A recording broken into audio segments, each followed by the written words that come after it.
कार्यक्रमाला थोडक्यात विवाह गेली 25 वर्षापासून संबोधी अकादमीच्या वतीने सर्वधर्मीय सामूहिक विवाह सोहळा आयोजित करण्यात येतो.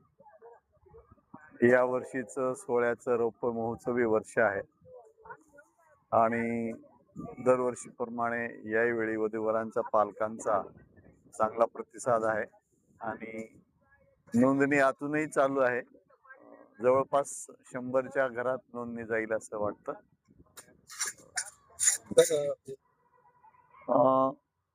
पालकमंत्री मेघनाताई बोर्डीकर आहेत, बहुजन कल्याण मंत्री अतुलजी सावे आहेत,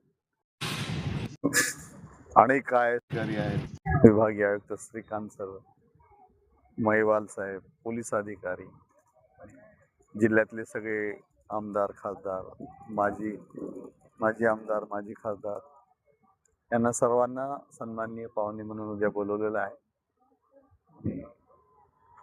संख्येने उद्या वऱ्हाडी राहतील.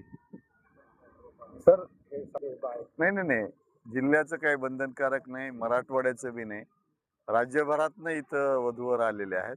वधू परभणीची असती, वर बुलढाण्याचा, वर हिंगोलीचा, वर बीडचा, असं किंवा वधू वर इकडचा, वधू तिकडची, किंवा मुंबईलाच राहणारे, नाशिकमध्ये, पुण्यामध्ये राहणारे, असे सगळ्या भागातले दरवर्षी इथे सोहळा होतं म्हणून ठरवून करतात आणि महाराष्ट्रातल्या सगळ्या कानाकोपऱ्यातून 30वा रौप्य महोत्सवी वर्ष आहे.